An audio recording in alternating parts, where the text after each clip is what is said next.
Well, a Monarch has a catalyst which turns this already great exotic bow into something even more deadly. We're now going to run through how and where to get it, how to level up the catalyst nice and quickly, plus put together a Void 3.0 build so you can run around in Destiny 2 as a deadly poisonous archer, dishing out those arrows full of venom.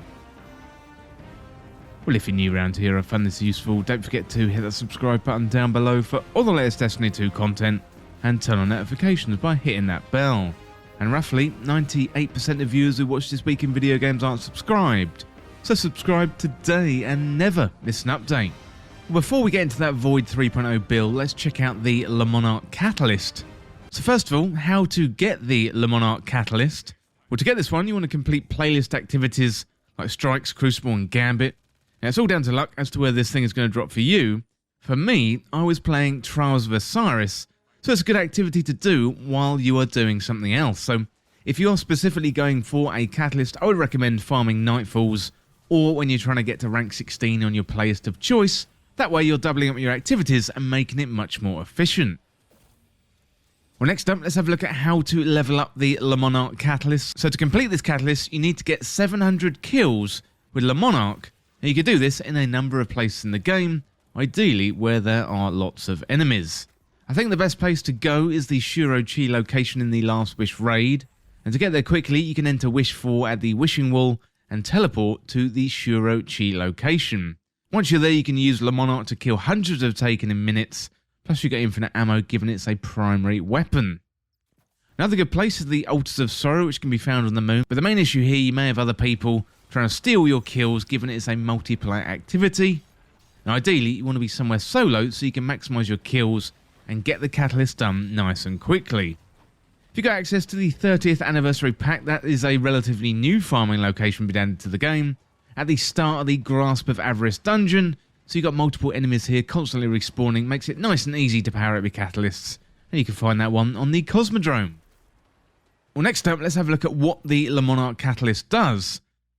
Well, this catalyst gives you extra stats when it comes to stability and reload speed, so an extra 30 stability, an extra 20 reload speed, plus you get that unrelenting perk as well, and that gives you health regeneration when you rapidly defeat targets, and that's going to make an already solid weapon even better. Well, next up, let's have a look at a quick reminder about why Monarque is so good. Well, Monarque is an exotic energy bow with some really deadly perks.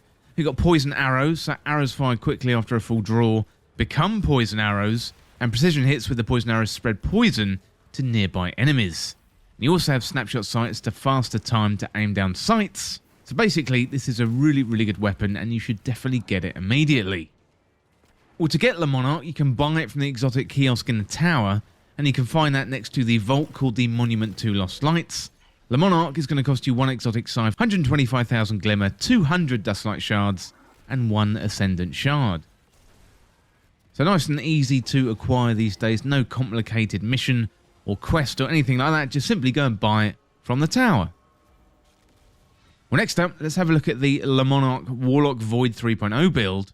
First of all, with the Void 3.0 setup, so for my class ability I'm using Healing Rift, for my super I'm using Nova Bomb, for my grenade I'm using a Vortex Grenade, and the melee I'm using Pocket Singularity. In terms of my aspects, I'm using Chaos Accelerant, so hold down the grenade button to overcharge your Vortex, Axiom Bolt Scatter and Magnetic Grenade, and Magnetic Grenades overcharge into a handheld Supernova. I'm also using Feed the Void, so defeat a target with the Void ability to activate Devour, and while Devour is active, Final Blows restore health and extend Devour. My fragments, I'm using Expulsions, so Void ability kills cause enemies to explode, plus you get an intellect bonus. I'm using Remnant, so your lingering grenade effects like Vortex Grenade, Void Wall, Void Spike, and Axiom Bolt have an increased duration. You got Persistence, so Void buffs applied to you, that's Invisibility, Overshield and Devour, have an increased duration. So all of that works really well together with Monarque. So looking at my exotic armor, I'm using Nezrak Sin. This is an exotic Warlock helm, comes with the perk Abyssal Extractors. So Void damage kills increase ability energy recharge rate, and we're going to be getting loads of Void damage kills because of Monarque. So that is going to allow us to charge up our abilities like our melee and our grenades, and in turn that's going to help us trigger more Void 3.0 effects. It's going to be absolutely devastating. Well, next up, let's have a look at our weapons. So in the kinetic slot, I'm using Ostringer. This one is a legendary kinetic hand cannon with an adaptive frame. I mean, it's got a well-rounded grip, it's reliable and it's sturdy. You can get that one from the opulent chest on the Derelict Leviathan. In the energy slot, I'm using a Monarque, and that is as described in this guide. In the power slot, I'm using a classic Void weapon.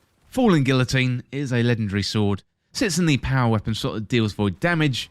Comes with a Vortex frame where you can launch a heavy spin attack, and heavy attacks are stronger with full energy. You can get that one from Banshee44 when he's selling it. So looking at the mods, I am using basic Elemental Well mods here, so Ashes to Assets, gain bonus super energy on grenade kills. Elemental Ordnance, I'm using 3 of those, so defeating a combatant with a grenade spawns an Elemental Well that matches a subclass energy type. I'm using Bountiful Wells, that's going to allow us to spawn multiple Elemental Wells. And then Font of Might, so picking up an Elemental Well that matches a subclass energy type grants a temporary bonus to weapon damage of that same elemental type. Basically, spawn wells through the Elemental Ordnance and Bountiful Wells, and then use those wells to boost your weapon damage. Well, let me know in the comments what you think of the build, and if you've got any improvements, let me know and share with the community. Well, that is it for this guide for how to get the Monarque Catalyst in Destiny 2, and as always, thank you so much for watching or listening. For more Destiny 2 content like this, hit that subscribe button down below and subscribe to This Week in Video Games. Or you can check me out on Twitter at TWIVG Podcast. If you enjoyed this video and found it useful, liking and sharing the video would really help me out. Otherwise, check out the other videos on the channel. Well, thanks again. I'll see you soon.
Are these guardians not just simple vessels?